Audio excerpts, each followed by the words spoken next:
मेरा सब संकट हर गुरु मेरा जल चंदन अक्षत पुष्प चरूफल दीप धूरे रगड़ा कर गुरु तुम्हारे चरणों में आया, गुरु तुम्हारे चरणों में आया। मुझे महाराज के चरणों में शत शत वंदन मेरा, उद्धार करो गुरु मेरा, यह अर्घ समर्पण मेरा। ओम पुष्पांजलि युगल कीर्ति महाराज जी, युगल कीर्ति महाराज की जय, अमर कीर्ति महाराज की जय। करण्यासाठी आमंत्रित करतो। महाराज की जय। जय बोलो आचार्य श्री अमोघ कीर्ति महाराज की जय।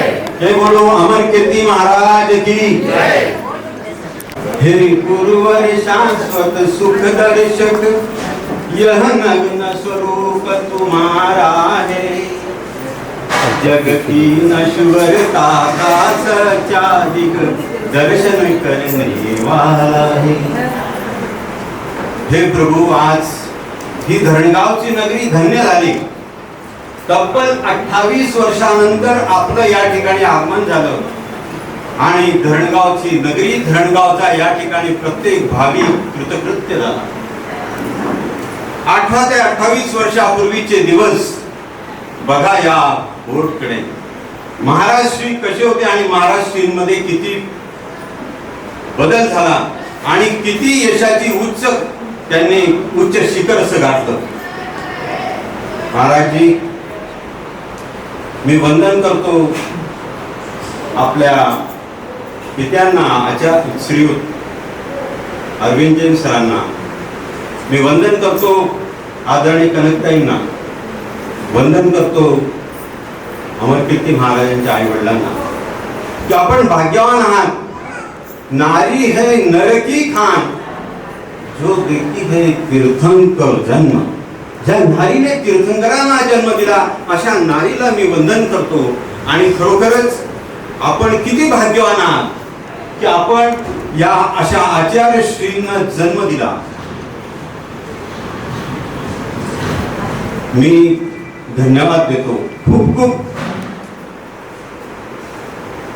सस्नेह अर्पण करतो की शीतल कुमार, दीपक भाई, आरती बहन यांना महाराजांनी सारखा भाऊ लाभला। याच्यापेक्षा प्रकाश आज साधू संत येती घरा तोच दिवाळी। आज आपली धरणगाव भूमी या साधू संतांच्या पवित्र आगमनामुळे पवित्र झाली आहे। यांनी तब्बल 28 वर्षामध्ये एवढी साधना केली, एवढी साधना केली, स्वतःचं आत्मकल्याण केलं आणि स्वतःचं आत्मकल्याण करत असताना आपलं देखील कल्याण कसं होईल हेच ते बघत राहिले। आणि याचा प्रत्यय आहे, याचा प्रत्यय आपल्याला ह्या दिवशी आला की ज्या दिवशी नमोकार तीर्थ येथे अति भव्य असा विशाल कार्यक्रम झाला आणि त्या कार्यक्रमाचं नियोजन आमच्या युगल कीर्ती महाराजांकडेच होतं। त्याहून त्याचा एव्हरेस्ट म्हणजे ज्यावेळेला ह्या महाराजांमधली प्रगल्भता, त्यांचं कर्तृत्व, नेतृत्व, त्यांची वितरागता, त्यांचं धार्मिक सगळं अभ्यास, तत्वार्थ सूत्रावरची त्यांची गोंगवती वाणी, त्यांच्यावरचे प्रवचन, समयसाधकचे प्रवचन, तत्वार्थ सूत्राचे प्रवचन, हा गुण आचार्य देवनंदी महाराजांनी या युगल मुनींमध्ये बघितला आणि त्यांना एक समाधान झालं। आणि ते समाधान झाल्यावर जो प्रश्न सगळ्यांना होता की नवकार तीर्थाचं महाराजींनंतर काय, तर महाराजींनी अमोघ कीर्ती महाराज आणि अमर कीर्ती महाराजांवर त्यांचा उत्तराधिकारी म्हणून त्यांना सोपवलं।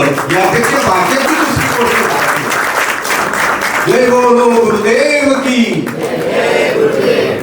आचार्य पद बहाल केलं, सगळ्यात एव्हरेस्ट असं हे पद अतिशय कमी वयामध्ये दोघे युगल मुनींना मिळालं। ह्यापेक्षा सगळ्यात मोठी भाग्याची गोष्ट काय? बंधूंनो, आपण खूप भाग्यवान आहोत असे युगलकीर्ती महाराजांचं दर्शन सहवास आपल्याला लाभणार आहे. एक अतिशय महत्वाची गोष्ट सांगायची. बघा, धकाधकीचं जीवन, मोबाईलचं जीवन, टीव्हीचं जीवन आणि हे सगळं असताना हे त्यागी सगळ्या गोष्टीचा त्याग करून एवढ्या रखरखत्या उन्हामध्ये आपल्या धरणगावपर्यंत आले. हे महत्भाग्याची गोष्ट. मी धरणगावच्या वतीने या ठिकाणी पूर्ण गावातली ज्येष्ठ आणि श्रेष्ठ मंडळी, सकल समाज सकाळपासून उपस्थित राहिला, महाराजांचे आशीर्वाद घेतले. मी त्यांना खूप खूप धन्यवाद देतो. आणि एक गोष्ट सांगायची वाटते, खरोखरच ही दिगंबर दीक्षा आहे ना, तलवारीच्या पात्यावर चालणं सोपं आहे, पण ही दीक्षा आणि हे व्रत आणि ही तपश्चर्या करणं कठीण आहे. महाराज श्री फक्त 11वी मध्ये होते, 11वीचे विद्यार्थी, आणि ज्यावेळेला त्यांच्यामध्ये गुण देवनंदी महाराजांनी पारखले आणि त्यांना दीक्षा दिली. 4 वर्षानंतर आमचा बोरिवलीत हे जाण्याचा योग आला. बोरिवलीला आम्ही गेलो. असाच मे महिन्याचा दिवस, कडक उन्हाळा होता आणि महाराष्ट्रींना, दोघेही महाराष्ट्रींना त्यावेळेला कांजण्या झाल्या. विचार करा बंधूंनो, कांजण्यांसारखा आजार, रखरखत ऊन आणि आतून रखरखता ताप, 104, 105 ताप, त्या पूर्ण अंगावर कांजण्या त्या चुळचुळ करतायत. पण आमचे हे विद्यार्थी यत्किंची काही त्यांच्या चेहऱ्यावर, मनावर आणि कुठल्याही प्रकारचा असा क्लेश नव्हता. केवढ्या परिश्रम ते सहन करत होते. धन्य पुण्यराज. खरोखरच दिव्यत्वाची जेथे प्रचिती तेथे खरं माझी जोडती. अशा या मुलींच्या हातून अशीच दीर्घकाळपर्यंत आम्हाला लाभ लाभो, हीच प्रभूचरणी प्रार्थना करतो. आणि माझी दोन सगळ्यांचा नाश्ता झाला ना. आता माझ्या मागे सगळेजण 2 मिनिटं भगवंतांची भक्ती म्हणणार, त्यानंतर आपण प्रवचन. हरियंत जय जय सिद्ध प्रभु जय जय, साधु जीवन जय जय, जिन धर्म जय जय, हरियंत जय जय सिद्ध प्रभु जय जय, हरियंत मंगलम सिद्ध प्रभु मंगलम, साधु जीवन मंगलम, जिन धर्म मंगलम, हरियंत जय जय सिद्ध प्रभु जय जय, हरियंत उत्तमा सिद्ध प्रभु उत्तमा, साधु जीवन उत्तमा, जिन धर्म उत्तमा, हरियंत जय जय सिद्ध प्रभु जय जय, हरियंत शरणा सिद्ध प्रभु शरणा, साधु जीवन शरणा, जिन धर्म शरणा, हरियंत जय जय सिद्ध प्रभु जय जय, साधु जीवन जय जय, जिन धर्म जय जय,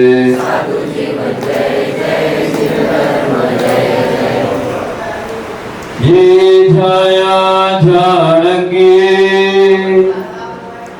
कम कलंक रहीवी, नित्य निरंजन नाणमय ते परम परवीवी, देवनंदी नित नमो, ज्ञान करे खिल जाय, गुरुवर के ज्ञान गंगा सेवा में जीवन भव भूल जाए।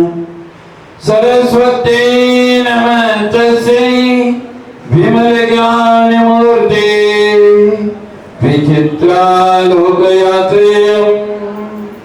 यत्प्रसादात् प्रवर्तते यत्प्रसादात् प्रवर्तते। दोन्ही हात वरती करून जय बोलो देवादेव 1008 सिंह आदिनाथ भगवान के जय बोलो देवादेव 1008 सिंह चिंतामणि पार्श्वनाथ भगवान के चारित्र चक्रवर्ती आचार्य सिंह शांति सागर जी महाराज के आचार्य प्रवर सिंह महावीर कीर्ति जी महाराज के परम पूज्य गणाधिपति गंडाचार्य गुरुवर कुत्तू सागर जी महाराज के परम पूज्य गुरुवर प्रज्ञाशनाचार्य श्री देवनंद जी महाराज के श्रीमान जैन धर्म की परम पूज्य 108 महाराज की जय। परम पूज्य अमरकीर्ति जी महाराज की जय।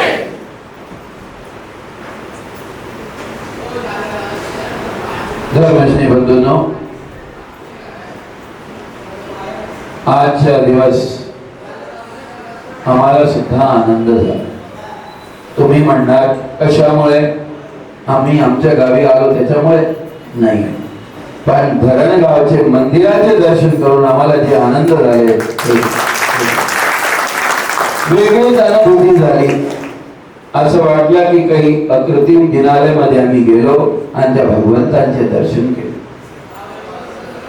प्राचीन मंदिरांचे दर्शन करणं, प्राचीन मंदिरांचं दर्शन घेणं ये बहुत बड़ी बात होती है। साधु के लिए किसी तीर्थ किसी मंदिर के दर्शन करने के लिए पैदल आना पड़ता है, सालों साल लगते हैं। 28 साल पहले ये भगवान के दर्शन हो रहे थे और योग अब आया 28 साल बाद, और पता नहीं अब जाएंगे तो कितने सालों बाद ही होगा। लेकिन अगर आपके लिए किसी मंदिर या मूर्ति का दर्शन करना हो तो आप तो 4 व्हीलर से ऊपर से नीचे से कहीं से भी चले जाते। इसलिए साधु का जीवन मंगल होता है, साधु का आगमन भी मंगल होता है और साधु के दर्शन भी मंगल होते हैं। जहां पर साधु का आगमन हो जाता है वहां पर हमारा आवागमन मिट जाता है, संसार का आवागमन मिट जाता है। साधु के आगमन से हमारे संसार का आवागमन मिट जाता है। इसलिए साधुओं का आवागमन होने से रहना चाहिए, क्योंकि साधु का जीवन पाप रहित जीवन होता है। और इन साधु भगवंतों के कितनी खुशी की बात है। एक 15 साल का एक छोटा सा बच्चा जिसके लिए मोक्ष मार्ग क्या है, साधना क्या है, गुरु क्या है, ये कुछ भी नहीं मालूम, लेकिन पूर्व जन्म के संस्कारों ने उसके लिए इस मोक्ष मार्ग के लिए खड़ा आगे बढ़ा दिया और वह आपके बीच में बैठे हैं मुनि श्री अमोघ दीक्षित। यह संस्कार कितने कार्य करते हैं, जन्म जन्मांतर तक कार्य करते हैं। ऐसा नहीं कि जैसे हम शास्त्रों और पुराणों में पढ़ते हैं कि तीर्थंकर के लिए थोड़ी बिजली कौन गई तो वैराग्य आ गया। वैसे ही जब पूर्व जन्म के संस्कार जुड़े होते हैं, पूर्व जन्म के संस्कार जब अच्छे होते हैं तो वह संस्कार इतने कार्य करते हैं कि छोटा सा निमित्त भी उनके लिए कार्यकारी हो जाता है। छोटा सा निमित्त ही उनके लिए वैराग्य का कारण बन जाता है। छोटा सा निमित्त ही उनके लिए मोक्ष मार्ग में आगे बढ़ा देता है। धर्म स्नेही बंधु, आचार्य समंत भद्र स्वामी कहते हैं कि जब ऐसे साधुओं के हमारे दर्शन प्राप्त हो जाते हैं तो हमारे लिए क्या प्राप्त होता है? क्योंकि आम्ही सगळेच तर व्यापारी आहोत, तर काहीतरी फायदा भेटेल तर देऊ ना महाराजांकडे, नाही भेटला तर कशाला देऊ ना. तो आचार्य समंत भद्र स्वामी कहते हैं उच्चे गोत्र प्रणीते भोगो दानात उपासनात पूजा भक्ते सुंदर रूपम स्तवनात कीर्ति तपो निदेशु. हे भव्य प्राणियों, तप की जिनकी निधि है, त्याग ही जिनका श्रृंगार है, संयम ही जिनका जीवन है, ऐसे निर्ग्रंथ साधु के उच्चे गोत्रम प्रणीते बोले मात्र नमस्कार करने से, उनके चरणों में ना हमारे लिए कुछ देना है ना कुछ लेना है, भक्त भक्ति भाव से उनके चरणों में नमस्कार करने से हमें क्या प्राप्त होगा? तो आचार्य समंत भद्र स्वामी रत्नकरण सावकाचार्य में कहते हैं उच्चे गोत्रम प्रणीते, बोले निर्ग्रंथ साधु को देखने मात्र से, उनको नमस्कार करने से हमें जो प्राप्त होता है वह तुम्हारे जीवन की पूरी पूंजी भी आप अगर लगा दोगे तो वह प्राप्त नहीं हो सकता, वह एकमात्र साधु के दर्शन से प्राप्त होता. उच्चे गोत्रम प्रणीते, हमारे उच्च गोत्र की प्राप्ति होती है. वैसी कुलों में हमारा जन्म होता है कि जिन कुलों में तीर्थंकरों ने जन्म लिया है, जिन कुलों में हमारे बीतरात भगवान की प्राप्ति होती है, ऐसे कुलों में जन्म लेने का पुण्य अगर कहीं से प्राप्त होता है तो वह मात्र एक निर्ग्रंथ साधुओं के दर्शन करने मात्र से.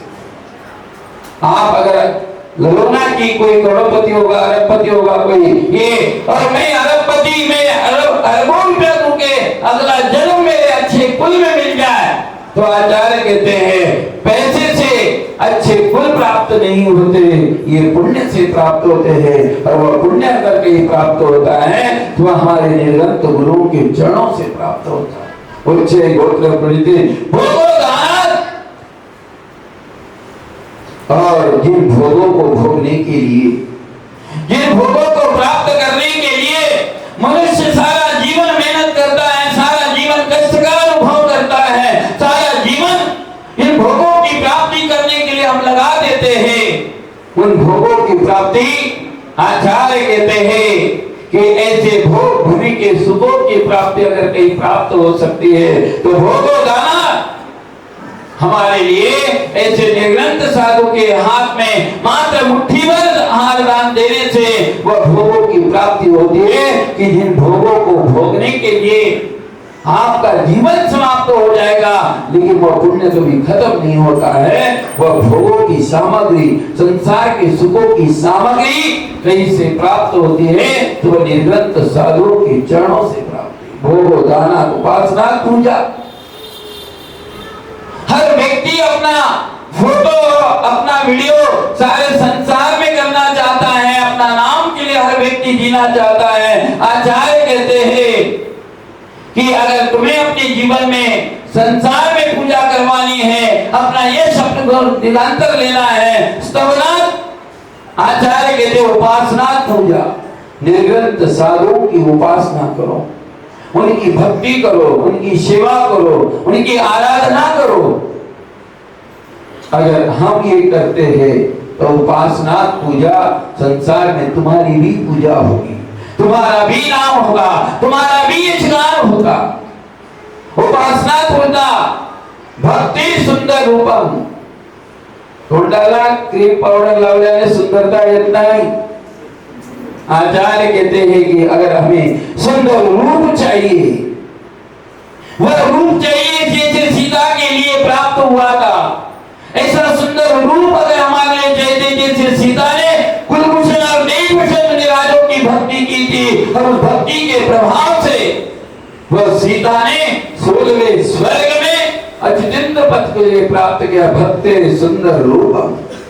अगर हमारे लिए सुंदर रूप चाहिए, सौंदर्य चाहिए, तो हमारे लिए वह गुरुओं की भक्ति करने से प्राप्त होता है. और स्तवना स्तोना कीर्ति तपोनिधीषु। और आचार्य भगवान कहते हैं जो इन निर्ग्रंथ साधुओं की स्तुति करता है, उनकी भक्ति करता है, श्रद्धा से उनके चरणों में नतमस्तक हो जाता है, वह संसार में उसकी कीर्ति चारों यश फैलती है। ऐसे जो तप ही जिनका धन है, ऐसे साधुओं की भक्ति करने का फल यह प्राप्त होता है। और ये फल आज किसी ने प्राप्त किया है तो ये धरणगांव निवासियों ने प्राप्त किया है। ये बड़े पुण्यवान और सौभाग्यवान। धर्म स्नेही बंधु, धरणगांव, धरण मालूम है? धरण किसको कहते हैं? जो धारण करता है, जो जल को धारण करता है वो धरण है। और धरण गांव के लोग जो धर्म को धारण करते वो धरण गांव के लोग हैं, जिन्होंने धर्म, संस्कृति और परंपरा को धारण करके रखा, जिन्होंने अपने जीवन में सब कुछ छोड़ के धर्म की सेवा करने को मन में धारण करके रखा है। जैसे जो लोग होते हैं वे धरणगांव के लोग हैं। और ऐसे धरणगांव के इस पुण्य भूमि, आचार्य कहते हैं जननी जन्मभूमि स्वर्गादपि जैसी। बोले संसार में जो जन्म देने वाली माता है और जिस भूमि पर जन्म हुआ है वह स्वर्ग से भी बढ़कर होती है। तो ऐसी जन्मभूमि जो मुनीश्री की जन्मभूमि है, जहां पर इस धर्म है और उन्होंने आपने धर्म को धारण किया है और उन्होंने जिनेंद्र भगवान की जिन शासन रूपी धर्म को धारण करके जो अपने संसार में जिन शासन की महती प्रभावना, वो अपने ज्ञान संस्कार जो गुरु के द्वारा प्रदत्त हुए हैं, उन संस्कारों से वह जिन शासन की प्रभावना, तो आपने आगम की प्रभावना, आर्ष प्रभु की आर्ष मार्ग की प्रभावना वे कर रहे हैं। धर्म से बंधुओं, ये बड़ा अपना सौभाग्य है कि ऐसे साधु की जन्मभूमि पे आपको रहने को स्थान मिला, आपके लिए यहाँ पर स्थान मिला।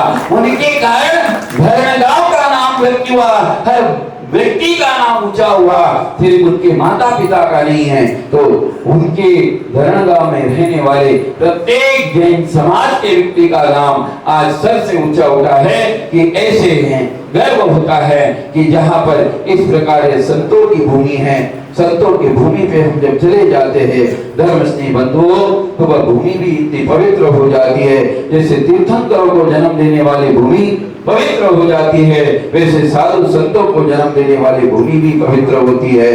तो जननी तो है ही यहाँ माता कनक देवी और अरविंद भाई जैसे जो सपूत ने जन्म दिया है। वास्तव में उनके सारे के सारे इतना योग्य आचरण और उतने नीति और न्याय से परिपक्व है हमारे अरविंद भाई, जो अनेक गुणों से संपन्न है। वास्तव में जो ऐसे धर्म और धर्म के संस्कारों से ओतप्रोत है ऐसे अरविंद भाई, और उनके जो ज्येष्ठ पुत्र हमारे शीतल भाई और दीपक भाई और आरती बहन, यह परिवार बहुत ही धार्मिक परिवार है। मूल परिवार है पालोसा निवासी माणकलाल धर्मदास का एक परिवार पारोला, जो आगम निष्ठ और न्यायप्रिय ऐसा परिवार रहा है। और वे उनके 3 पुत्र थे। एक हमारे ज्येष्ठ रश्मिकांत जी, डॉक्टर रश्मिकांत जी, अरविंद भाई और हमारे अजित भाई, ये भी ऐसे धार्मिक संस्कारों से संस्कारित परिवार है। और आज सभी के सभी इस धर्म मार्ग पर आगे बढ़ते हुए इस मोक्ष मार्ग पर करते हैं। अभी हमारे अजित भाई ने बहुत बड़ा कार्य किया और अपने निजी खर्चे से उन्होंने एक निजी नूतन मंदिर का निर्माण करके भव्य पंच कल्याण अकेले व्यक्ति ने किया। ये कितनी बड़ी बात है। ये धर्म से जो पूरी समाज मिलकर नहीं कर पाता है, एक व्यक्ति अपनी चंचला लक्ष्मी का सदुपयोग करके ऐसे मंदिरों का निर्माण, ये संस्कार, ये सब संस्कार मात्र पूर्व जन्म के आते हैं, गुरु के सानिध्य में रहने से आते हैं। ऐसा यह धार्मिक परिवार और उस परिवार के यहाँ पर ऐसे रत्नों का जन्म होना ये बहुत बड़ी बात है। धर्म स्नेही बंधुओं, ये आपका ही पुण्य है। ऐसे इस पुण्यमयी भूमि पर हम सबका यहाँ पर आगमन हुआ है। आज तो पहला दिन है, समय काफी हो चुका है। अगर आप प्रतिदिन आएंगे तो आपके लिए प्रतिदिन नई नई चीज आगम की वाणी को सुनने का आपके लिए जरूर प्रयास करेंगे। जितना सुनेंगे, जितना ज्ञान ले सकते हैं, जितना लूट सकते हैं, उतना आप ज्ञान लूट लो। ये गंगा आपके पास आई है, अगर ये गंगा के पास जाके भी अगर हम लूट नहीं पाए और पैसे के पैसे रह गए तो ये आपकी गलती रहेगी, साधु की गलती नहीं। आपको कहीं दूर जाके गुरु के प्रवचन नहीं सुनना, बल्कि मंदिर में आके गुरु के प्रवचन सुनना है। अगर हम इस गंगा का प्राशन करेंगे तो निश्चित आपके लिए वह मोक्ष मार्ग प्राप्त होगा और आप सभी का कल्याण होगा। आपकी सबकी भावनाओं का सम्मान करते हुए आपका जीवन मंगलमय हो। आप धरणगा निवासी, चोपड़ा निवासी या जो जो भी बाहर से आए हैं, सभी का जीवन मंगल हो, ऐसी मंगल भावना करते हुए 2 शब्दों को विराम देता हूँ। देवल महावीर भगवान। एक सूचना आहे, रोज सकाळी 8:30 ते 9:30 मंगल प्रवचन राहणार आहे आणि रोज सायंकाळी 7 वाजता आचार्य श्रींची आरती होणार आहे। तरी सर्व महिला मंडळ आणि सर्व पुरुषांनी यायचं आहे। यानंतर मी आचार्य अमोघ कीर्ती महाराजांना विनंती करतो की त्यांनी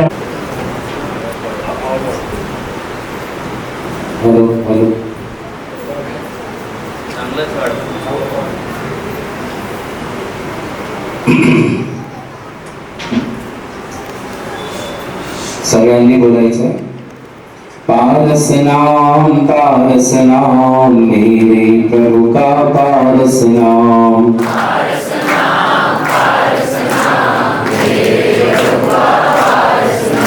पारस नाम मेरे प्रभु का पारस नाम,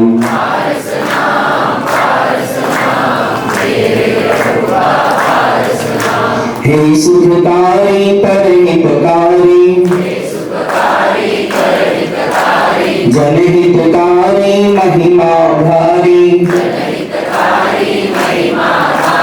निश दिन जपते तेरे नाम,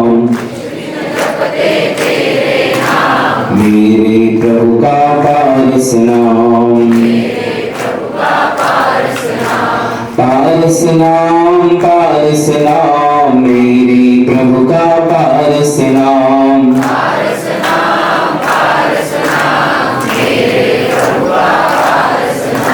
कर्म खपाए नाग बचाए, इंद्र लोक में उन्हें पढ़ाए, प्रभु ने पाया केवल ज्ञान, मेरे प्रभु का पारस नाम, पारस नाम मेरे प्रभु का पारस नाम,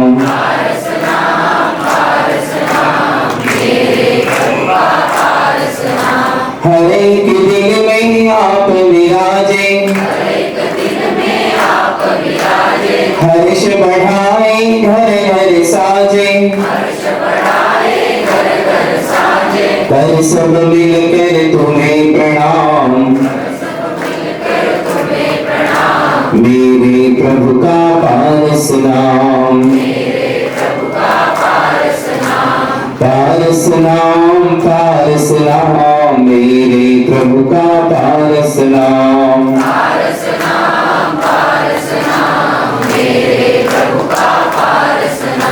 मेरे प्रभु का पारस नाम, मेरे प्रभु का पारस नाम, पार्श्वनाथ भगवान की नमः श्री वर्धमानाय निर्धूत कलिकात्मने, सालोकानां त्रिलोकानां यद्विद्या दर्पणायते, श्रीमत्परम गंभीरो सद्वादामोघलाञ्छनं, जीयात्रैलोक्यनाथस्य शासनं जिन शासनं, पंच परमेष्ठी भगवान की, नमोकार महामंत्र की, देवादिदेव श्री चिंतामणि पार्श्वनाथ भगवान की, वर्तमान जिन शासन नायक श्री महावीर भगवान की। अच्छे से जय बोलो। ऐसा लग रहा है कोई खुशी नहीं है। वही आचार्य श्री शांति सागर जी महाराज की, परम पूज्य आचार्य गुरुवर प्रज्ञा श्रवण श्री देवनंदी जी महाराज की, श्रीमद जैन धर्म की। परम पूज्य 108 अमोघ कीर्ति जी महाराज की जय, अमर कीर्ति जी महाराज की जय।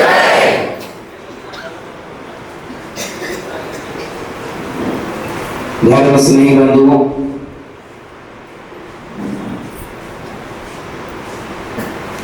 मानवीय जीवन में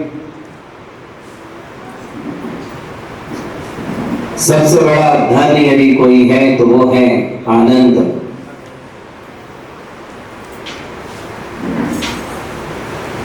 आनंद से बढ़कर के कोई श्रेष्ठ संपत्ति नहीं है।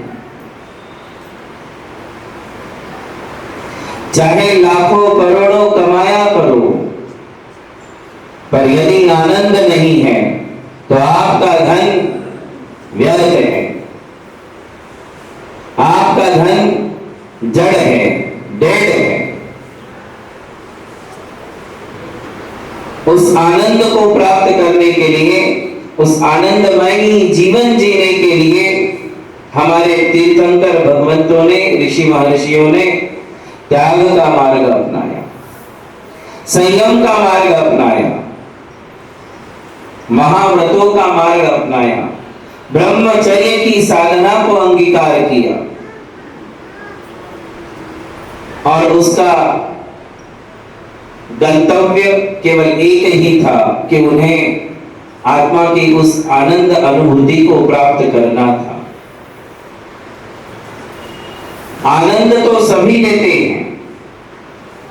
कोई भोजन का आनंद लेता है,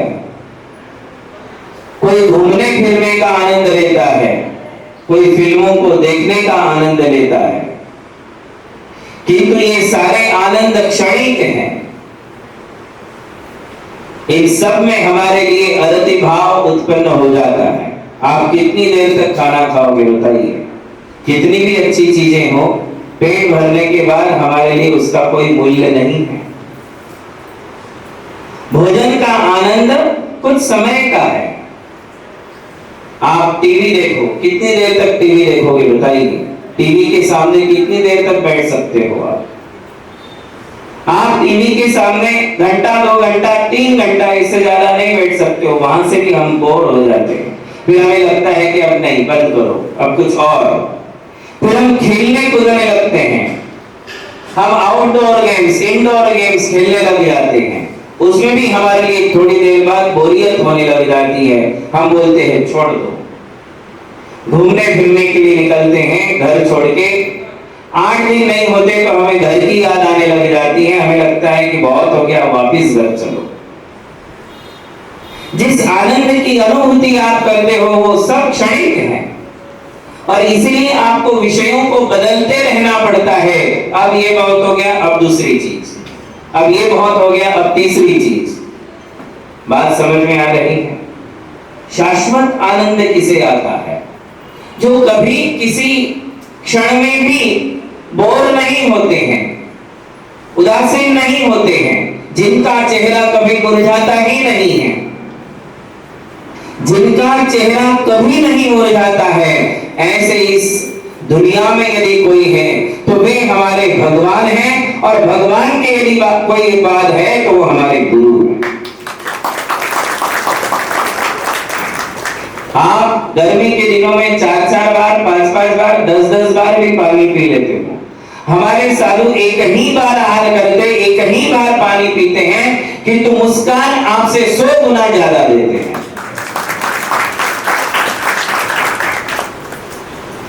आप खूब मांस मलिदा खाते हो, खूब अपनी शरीर की केयर करते हो, कॉस्मेटिक्स यूज करते हो, दुनिया भर की चीजें आप अपने शरीर को मेंटेन करने में लगाते हो, 4-4 बार नहा भी लेते हो, किंतु फिर भी आपके चेहरे से 100 गुना तेज साधु संतों के चेहरे पर होता है। आपके चेहरे पर वो तेज देखने को नहीं मिलता। ऐसा इसलिए है क्योंकि वे अपने शरीर को नौकर के समान समझते हैं। किसके समान समझते हैं? नौकर के समान समझते हैं। दो प्रकार के मुनि हमारे यहाँ बतलाए हैं। एक होते हैं शुद्धोपयोगी मुनि और एक होते हैं शुभोपयोगी मुनि। शुद्धोपयोगी मुनियों के लिए शरीर पड़ोसी के समान होता है। जैसे पड़ोसी के घर में आग लग जाए तो तुम्हें कुछ फर्क पड़ता है? पड़ोसी के घर में चोरी हो जाए तो तुम्हें फर्क पड़ता है क्या? जैसे पड़ोसी के घर में कितने भी दुख दर्द पहुंच जाए तुम्हें दुख नहीं होता है, इसी प्रकार वे शुद्धोपयोगी मुनि होते हैं। भगवान बाहुबली जैसे होते हैं, खड़े हो जाते हैं, ध्यान में मग्न हो जाते हैं, तो फिर शरीर जल रहा है या मर रहा है इसकी ओर उनका ध्यान नहीं होता है। वे शरीर को पड़ोसी बना लेते हैं। कौन? वे शुद्धोपयोगी मुनि, चौथे काल के मुनि। और दूसरे होते हैं शुभोपयोगी मुनि, जो पंचम काल में हमें देखने को मिलते हैं। वे अपने शरीर को नौकर बना के रखते हैं। क्या बनाते हैं? नौकर बना लेते हैं और शरीर की सेवा नहीं करते, शरीर से काम लेते हैं। एक बार आहार करते हैं, 2 बार प्रतिक्रमण करते हैं, 3 बार सामयिक करते हैं, 4 बार स्वाध्याय करते हैं। देख लो आप दिगंबर मुनियों की चर्या क्या है? 1 बार आहार, 2 बार प्रतिक्रमण, 3 बार सामयिक, 4 बार स्वाध्याय। तो काम ज्यादा ले रहे हैं या खाना ज्यादा दे रहे हैं? खाना 1 बार देते हैं और काम पूरे दिन भर, पूरे रात भर उससे काम लेते हैं। और आप 4 बार खाते हो, शरीर से काम नहीं लेते हो। इसलिए बीपी तुम्हारे पास है, शुगर तुम्हारे पास है, कोलेस्ट्रॉल तुम्हारे पास है, हार्ट, किडनी, बैक पेन, घुटना का पेन, ये सारे पेन तुम्हारे पास है, साधुओं के पास नहीं है। 1 बार आहार करते हैं, 15 किलोमीटर चल करके आ जाते हैं, तो भी उन्हें तुम्ही फक्त 2-4 किलोमीटर चालून या तुमच्या चेहऱ्यावर बघा काय होतं, है ना? गर्मी के दिनों में, ठंडी के दिनों में, किसी भी दिनों में हमारे साधु संत चलते रहते हैं, चरई बेती, रुकते नहीं हैं। मोक्ष मार्ग में अनवरत कदम आगे बढ़ा ही रहे हैं। और उसका रहस्य केवल इतना है कि वे अपने शरीर को, अपने मन को अपना दास बना करके चलते हैं। वो कभी शरीर के और मन के दास नहीं बनते हैं। घोड़े पर बैठने वाला मालिक है या घोड़े को खींचने वाला मालिक है? कौन है बताओ? जो घोड़े की सेवा करता है और एक कहता है घोड़े पर बैठता है। पता है आपको क्या नाम है उनका?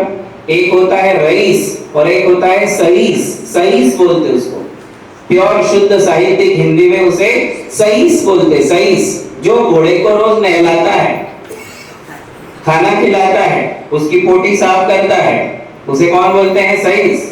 और जो सिर्फ एक बार आता है, उस पर बैठ करके सैर करके आता है ना?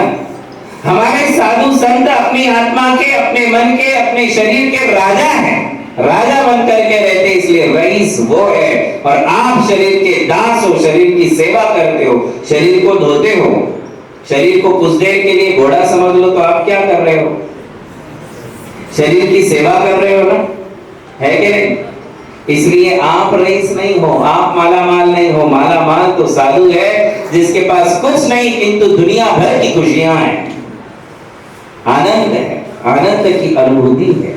प्रतिपल संयम का आनंद लेते हैं, त्याग का आनंद लेते हैं, भक्ति का आनंद लेते हैं, परमात्मा की आराधना का आनंद लेते रहते हैं। वो हमारे साधु संत हैं। धर्म स्नेही बंधु, ये मानवीय जीवन बहुत ही छोटा सा है। भगवान आदिनाथ की आयु 84 लाख वर्ष पूर्व की थी। कितनी? 84 लाख वर्ष पूर्व। इसको आप आंकड़े में, डिजिट में लिख नहीं सकते हो।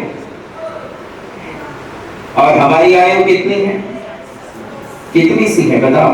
जिंदगी कितनी छोटी सी है। इस छोटी सी जिंदगी में उलझने कितनी है। इस छोटी सी जिंदगी में आपके कदम कितना है, वह वैमनस्यताएं कितनी है। इस छोटी सी जिंदगी में तू मैं कितना है। इस छोटी सी जिंदगी में झगड़े फसाद कितने हैं।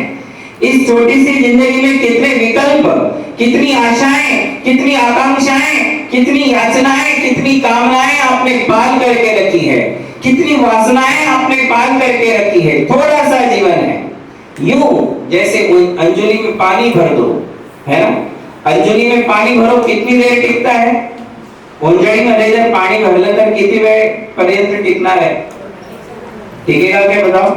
ओस बूंद जो गले धूप में बा अंजलि पानी, छिन छिन यौवन छीन होते हैं क्या समझे प्राणी। अभी फोटो देखते तो फोटो देख करके लगता है अपन क्या थे क्या हो गए, है ना। अपने बचपन की फोटो देखनी चाहिए, सभी ने देखनी चाहिए। और अच्छा ऐप आया है तो अपने 20 साल बाद की फोटो भी देखना चाहिए, हाँ वो भी देखना चाहिए। हम सोलापुर में श्राविकाश्रम में चातुर्मास किए थे सोलापुर में, तो वहां आहार के लिए गए, एक फोटो आहार करते समय बहुत बार बोले पर आशीर्वाद भी नहीं दिया। पहले ये पूछा अम्मा ये क्या लगा के रखा है फोटो, ये कौन सी एक्ट्रेस है, बोले महाराज ये मैं ही हूं। क्या बोली, ये मेरी फोटो है। मी म्हटलं का लावली, म्हणे मी भर जवानीमध्ये अशी दिसत होती। मुझे लगा कोई वैजंती माला होगी, मधुमाला होगी, किंतु वो किसकी फोटो थी, वो खुद अम्मा की फोटो थी। मैंने कहा क्यों लगाई, तो कहती है कि ये फोटो देख करके जितनी बार देखती हूँ उतनी बार मुझे वैराग्य आता है कि कहाँ मेरी जवानी थी और कहाँ वो आज मैं ये हो गई। मुख चंबू झाले, है ना, मेरा चेहरा कैसा हो गया, पूरे गाल अंदर धंस गए, आंखें अंदर चली गई, दांत बाहर आ गए, कई दांत तो निकल ही गए, पूरे शरीर की हड्डी पसली एक हो गई। ये फोटो देख करके मुझे लगता है कि मेरी ये जवानी, मेरी तरुणाई कहाँ चली गई। तब मुझे मालूम पड़ता है कि ओस बूंद जो गले धूप में मांजुली पानी, छिन छिन यौवन छीन होते हैं क्या समझे प्राणी। आप सबको पता है कि हम कैसे थे, क्या हो गए और क्या होने वाले हैं। जीवन की इस नश्वरता को, शरीर की इस नश्वरता को, शरीर की सच्चाई को जो लोग समझ लेते हैं वो लोग केवल शरीर के मेंटेनेंस में और परिवार के पालन पोषण में नहीं जीते हैं, वो उससे ऊपर उठ करके सोचते हैं, विचार करते हैं कि ये नरकाया मेरे लिए प्राप्त हुई है, तो इस नरकाया से एकदम सुप्तुकालोभम, तुम्हारे द्वारा समाज का हित हो या ना हो, पहले आत्मा का हित तो हमें कर ही लेना चाहिए। इसलिए हम सभी ने काम वासना से बाहर निकल करके, छोटी छोटी क्षुद्र आशा आकांक्षाओं में से बाहर निकल के झांक करके देखना चाहिए कि इसके बाहर भी मेरा कोई आत्मा का वैभव है, और वो बहुत बड़ा वैभव है, अनंत वैभव है। जिस वैभव को तीर्थंकर भगवान ने प्राप्त किया है वही मेरी आत्मा का भी वैभव है, ऐसा ही मेरी आत्मा है। अभी हम गांव में से आ रहे थे तो स्मृति और प्रत्यभी ज्ञान का ज्यादा उपयोग हो रहा था, याद आ रही थी, ये गली थी, हे घर डॉक्टरांचं, हे घर प्रोफेसरांचं, हे आपल्या टीचरांचं, है ना, ये मित्राचं, ये दोस्त का घर था, ये डॉक्टर का घर था, ये वो गली थी, ये वो गली थी, ऐसा याद आता है ना। बाळपणीचा काळ सुखाचा, है ना, याद आती है बहुत लोगों को। इतनी चाहत तो लाखों रुपए कमाने की नहीं होती जितनी बचपन की तस्वीर देखकर बचपन में जाने की होती है। कभी कभी ऐसा लगता है कि मेरा बचपन कितना सुहाना था, कितना अच्छा था। क्यों? क्योंकि बचपन जो होता है, छोटी अवस्था जो होती है, उस अवस्था में हमारे अंदर पाप नहीं होते हैं।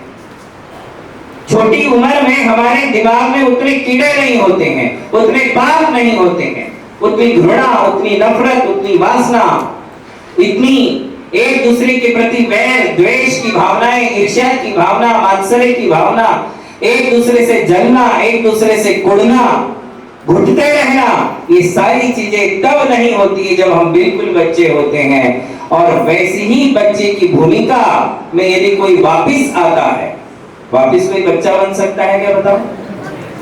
जा सकते हो क्या अपने बचपन में? अपने बचपन में कोई जा सकता है क्या? नहीं जा सकता है, किंतु आचार्य कहते हैं जा सकते हो। तुम सब कुछ त्याग करके मुनि बन जाओ, त्यागी बन जाओ। त्यागी बनना अपने बचपन में जाने जैसा है। ऐसा है, यथा जात हो बालयति, हमारे नग्न दिगंबर मुनि कैसे होते हैं? आपके बच्चे पूछते हैं कि आमचे महाराज कपड़े का हालत नहीं, आपको आंसर नहीं देते आता। उन्हें समझाना चाहिए कि जैसे जस्ट बॉर्न बेबी, अभी अभी पैदा हुआ बच्चा जैसे होता है, वैसे ही हमारे दिगंबर मुनियों का अलौकिक पुरुषार्थ है कि उन्होंने अपने आप को जस्ट बॉर्न बेबी जैसा बना लिया। वासनाओं से उभरा हुआ उनका चित्त है, कामनाओं से उभरा हुआ उनका चित्त है, विषय भोगों की आकांक्षाओं से धुला हुआ उनका मन है, साफ स्वच्छ मन है। आप ही बोलते हो, मुनि मन सम उज्ज्वल नीर, पूजा करणाऱ्यांनाच माहिती, प्रासुक बोलते ना, पानी निर्मल है कि मुनि का मन निर्मल है? कौन निर्मल है? पानी को मुनि के मन की उपमा दी है, मुनि को पानी की उपमा नहीं दी। मुनि मन सम उज्ज्वल नीर, कोणाचा अर्थ है मन? मुनि मन सम, ये पानी कैसा है? तो बोले मुनियों के मन के समान स्वच्छ है। किसको किसकी उपमा दी जा रही है? जबकि हम पानी की उपमा लेते हैं, दुनिया में हर जगह पानी की, जल की उपमा लेते कि जल जैसा स्वच्छ बनो, किंतु यहाँ किसको कहा? जल से भी यदि कोई ज्यादा स्वच्छ है तो वो मुनि का मन है। धर्म स्नेही बंधुओं, इस मानवीय जीवन को प्राप्त करके हमें सारभूत चीजों को समझ लेना चाहिए। जीवन ज्यादा नहीं है आपके पास। कल का दिन देखा किसने? माहिती का तुम्हाला उद्या तुम्ही राहणार आहे? सांगा उद्या कोण कोण राहणार आहे? हात वरती करा की मी उद्या राहणारच। शाश्वती है का तुम्हारा? ज्योतिषी ने भले ही तुम्हें बताया हो कि 70 साल की उम्र है, भरोसा मत करना, क्योंकि कर्म भूमि है, कर्म भूमि अकाल मरण वाली भूमि है। कौन सी भूमि है? यहाँ अकाल मरण होता है। लाई हुई उम्र पूरी भोगोगे ऐसा कोई नियम नहीं है। हमारे पास कल का दिन भी आज का दिन है। कल का दिन देखा किसने? आज का दिन खोए क्यों? कल की चिंता में माझं काय होणार, माझं काय होणार, माझं काय होणार, माझ्या मुलाचं काय होणार, नात्याचं काय होणार। अरे आप इतने दूर का सोचते हो? कल का भरोसा नहीं है, कल का भरोसा नहीं है और अचार पूरे साल का डालते हो। इतना तुम्हें भरोसा है कि मैं साल भर अचार खा लूंगी, साल भर का अचार डालते हो, कल का भरोसा नहीं है। कल का दिन देखा किसने? आज का दिन खोए क्यों? जिन घड़ियों में हंस सकते हैं उन घड़ियों में रोए क्यों? जिन पलों में, जिन घड़ियों में मैं हंस सकता हूँ, जिन पलों में मैं जिंदगी जी सकता हूँ, जिन पलों में मैं साधु संतों की सेवा का लाभ ले सकता हूँ, जिन पलों में मैं गुरु की वाणी का लाभ ले सकता हूँ, जिन पलों में प्रभु की आराधना कर सकता हूँ, उन पलों को मैं ऐसे ही क्यों खो, ऐसे ही व्यर्थ क्यों जा रहे हो? इसलिए मानवीय जीवन का हर क्षण अनमोल है, हर क्षण कोटि स्वर्ण के समान है। कितने? करोड़ों स्वर्ण मुद्राओं से भी महंगा यदि कोई है तो आपका जो समय, बचा हुआ समय है, जिंदगी का शेष जीवन, जो बचा हुआ जीवन है, क्या कहते हैं? होने का, सिर्फ होने का तुम लोग विचार करते हो और आपको लगता है कि वही मेरा सुख है। जमीन है और जिस दिन मौत आएगी, है, जिस पल में मौत आएगी, क्या होगा बताओ? क्या होगा बताओ? जिस पल में मौत आएगी, मौत तुमसे हर चीज छुड़वा देगी। क्या करेगी? हर चीज छुड़वा देगी। जिन जिन से तुमने मोह पाला है, जिन जिन से तुम्हारी आसक्ति है, मोह है, ये मेरा, ये मेरा, ये मेरा, ये मेरा, ये जो गाढ़ी आसक्ति लेकर के तुम चल रहे हो, एक झटके में सब खत्म, दुनिया ही खत्म। एक ही झटका आएगा, पूरी दुनिया खत्म हो जाएगी, परिवार भी चला जाएगा, घर भी चला जाएगा, बैंक बैलेंस भी पड़ा रहेगा, जमीन जायदाद भी पड़ेगी। तुम्हारे साथ क्या जाने वाला है? तुम क्यों दूसरों की चिंता कर रहे हो? जिंदगी को अच्छे से जियो, हंसी खुशी प्रसन्नता के साथ जियो, प्रभु की आराधना का आनंद लो, गुरुओं की सेवा का आनंद लो और अपने मानवीय जीवन को सोने के समान बना लो। क्या कर लो? सोने के समान बना लो। जो लोग चिंताओं में जीते हैं, रोते रोते जीते हैं, कुड़ते कुड़ते जीते हैं, चिल्लाते हुए जी रहे हैं, आक्रंदन कर रहे हैं, वेदनाओं में जी रहे हैं, उनका जीना क्या भला जीना है? ये कोई जीना है? ये तो पशु से भी बदतर जिंदगी है। इसलिए सच्चा जीवन जीना है तो हमारे लिए कुछ ऐसा काम करना चाहिए कि जिससे तुम्हारा नाम दुनिया भर में हो, दुनिया तुम्हारा नाम ले, तुम्हारा आदर्श पीढ़ी दर पीढ़ी चलता रहे कि वो व्यक्ति थे। कई लोगों की मृत्यु का इंतजार करते कि हाँ कभी मरना है ना, और कई लोग मर जाते हैं तो 100 साल तक उनका विचार करते हैं, याद करते हैं कि ये क्यों चला गया, ये क्यों चला गया। बताओ आपको किसकी गिनती में आना है? तुम्हारे जाने का वेट करने वालों में तुम्हारी गिनती करनी है कि हाँ कभी जाना है ना? ऐसा मत बनो, कुछ ऐसा बनो, कुछ ऐसा काम करो जो चामुंडराय करके गए। एक मूर्ति खड़ी की, आज 1000 साल हो गया, चामुंडराय को कोई भूलने को तैयार नहीं, आज तक उसे याद कर रहे हैं। जब जब भी गोमटेश्वर को देखते हैं तो चामुंडराय की याद आती है कि नहीं? चामुंडराय का नाम लिए बिना कोई श्रवण बेलगोला से वापिस नहीं आता है। धर्म स्नेही बंधु, ऐसा ही कोई उच्च आदर्श मैं अपने जीवन में स्थापित कर सकूं, ऐसा कोई कार्य हमारे लिए करना चाहिए। और ना भी कर पाओ, दूसरों के लिए आदर्श स्थापित ना भी कर पाओ तो कम से कम अपनी आत्मा का भला कर लेना चाहिए। साधना के बिना यदि तुम मर गए तो मृत्यु का अपमान हो जाएगा। आदर्श के बिना यदि तुम जिए तो जीवन का अपमान हो जाएगा। ये जीवन का अपमान है कि तुमने कोई आदर्शमय जीवन ही नहीं जिया। 4 लोग भी तुम्हें अच्छा बोलने वाले यदि नहीं है तो तुमने क्या पाया? तुमने क्या जिया? तुमने ऐसा क्या अचीव किया कि 4 लोग भी तुम्हारी प्रशंसा करने वाले नहीं है? कुछ तो ऐसा करो कि सब लोग कम से कम ये कहे कि हाँ तर देव माणूस आहे, विचार खूप चांगले आहेत, स्वभाव खूप चांगला है। हमारा स्वभाव अच्छा बना लो, अपना नेचर अच्छा कर लो, अपनी आदतों को सुधार लो कि 4 लोग तुम्हारी प्रशंसा तो करें। यदि इतना भी यदि हम नहीं कर पाए तो जीवन का अपमान है, और बिना साधना के मर गए तो वो मृत्यु का अपमान है। पाणी क्या बोलते, जन्माला आला हेला, जन्माला आला हेला आणि पाणी बाहर हेला, असं का म्हटलं? क्योंकि दूध तो मिलता ही नहीं, तो जेंट्स है। हेला किसको बोलते हैं? भैंस के हस्बैंड को बोलते हैं हेला। अरे भैंस के हस्बैंड को ही तो बोलते हैं, है ना? उसी को हेला बोलते हैं। कुछ काम का नहीं, वो सिर्फ संतति प्रदान करने में ही काम आता है, बच्चे पैदा करने में। इसके अलावा उसका कोई काम ही नहीं। ऐसा हमारा जीवन होना चाहिए क्या? बताओ है कि मैंने जीवन जिया सिर्फ मेरे शरीर के लिए, मैंने जीवन जिया सिर्फ अपने परिवार के लिए, इसके दायरे से मैं कभी बाहर आया ही नहीं। ना मैंने समाज के लिए कुछ किया, ना संस्कृति के लिए कुछ किया, ना तीर्थों के लिए कुछ किया, ना मंदिरों के लिए कुछ किया, ना साधु संतों के लिए कुछ किया। मैंने दूसरों के बारे में सोचा ही नहीं। मैं मेरे परिवार के दायरे में कूप मंडूक, कुएं का मेंढक जैसा होता है, उतना ही यदि तुम्हारा दायरा है तो ये कोई जीवन नहीं। हर एक व्यक्ति ने सोचना चाहिए कि मैं समाज के लिए क्या योगदान दे सकता हूँ, आने वाली पीढ़ी के लिए मैं क्या आदर्श स्थापित कर सकता हूँ, मैं क्या अच्छा करके जा सकता हूँ। धर्म स्नेही बंधुओं, ऐसा यदि हम कुछ करें तो निश्चित हमारा जीवन सफल हो जाता है। आप देखिए, मैं भी आप में से ही एक बच्चा था ना, दिख रहा ना उसमें, आप में से ही एक था।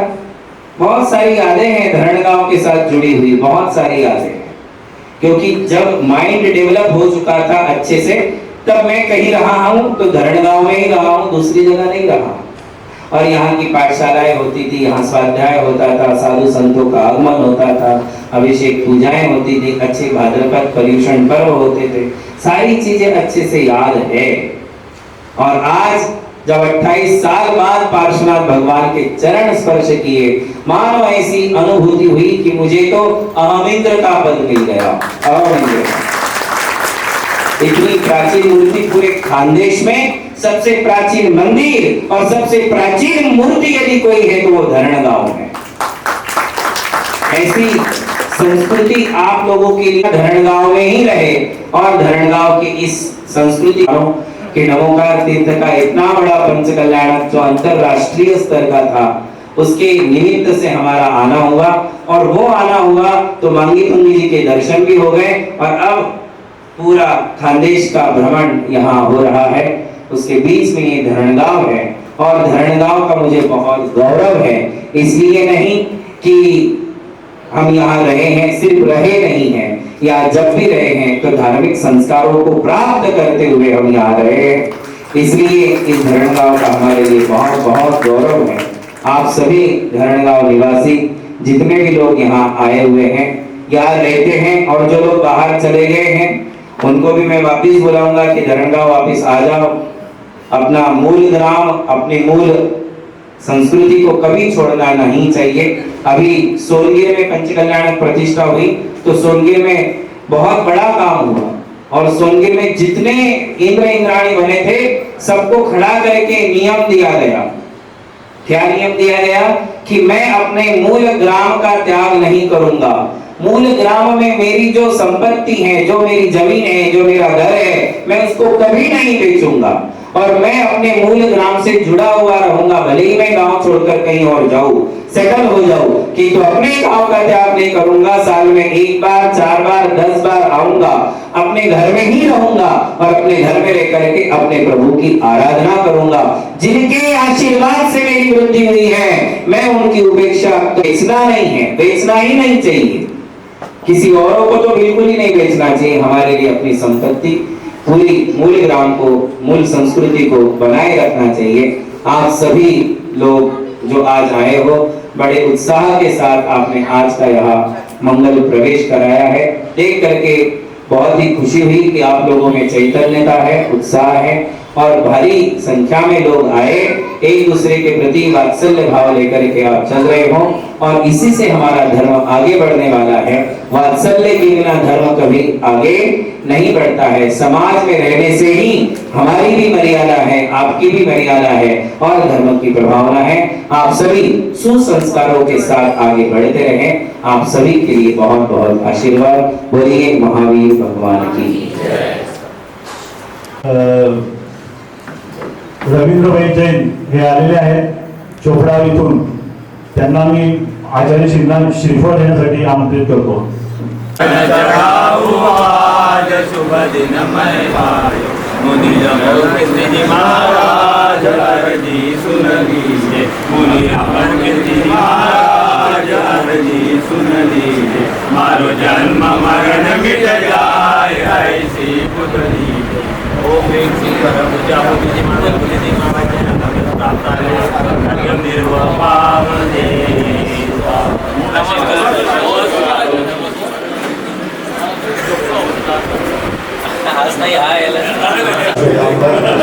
स्थानकवासी जैन समाज, दिवंगत जैन समाज, सगळे उपस्थित श्रावकगण, श्राविका सगळ्यांचे खूप मनापासून आभार।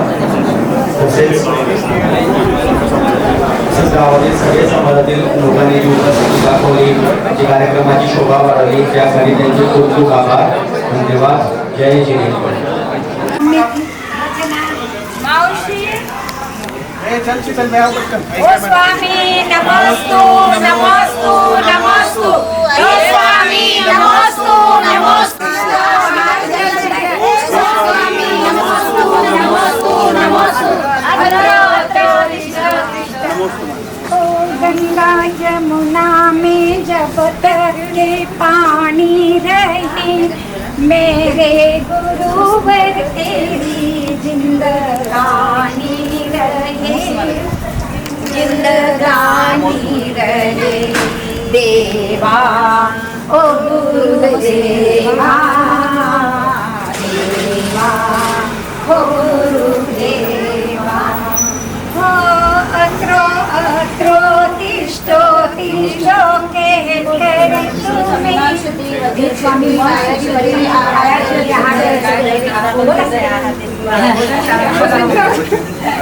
पूर्ण जर थांबे नाही वाचायला तो काय असं म्हणतो मायच थांबी देशाला बहुत એને ચાલ્યા દે દર્શવા સુંદર અને આ ગાયન પછી गुरुल काढा तुम्हाला जितकं काढा तितकं नंतर थोडा वेळ सांगतो मी 10-15 मिनिटं. शीतल भाई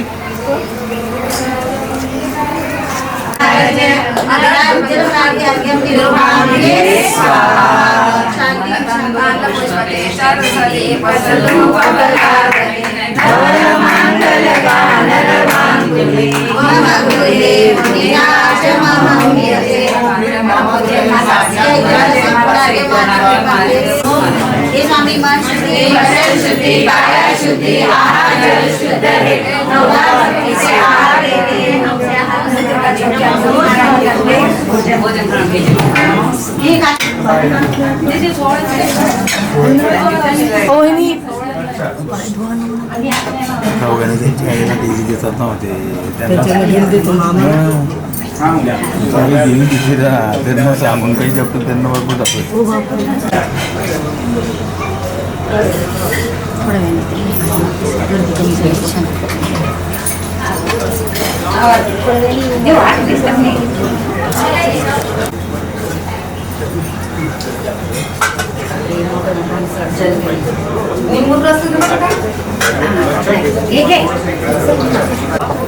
थोडं बघितलं नाही जास्त